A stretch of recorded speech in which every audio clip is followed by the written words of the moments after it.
ချာဆုံးမှုတွေလွဲချော်မှုတွေနဲ့ခြုံရတဲ့အခါစိတ်ကြမကြပဲကိုကောင်းမှုဖြစ်လာတာပဲလို့တွေးကြည့်ပါ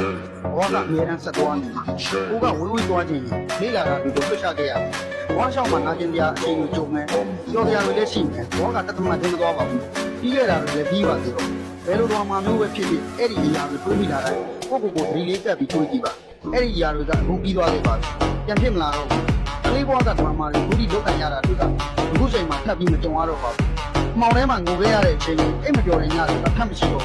အခုချိန်မှာကိုကိုကျွလွန်ခဲ့တဲ့သူတွေကမရှိတော့ပါဘူးအိမ်မှာကြံခဲ့ကိုရမဆိုင်တော့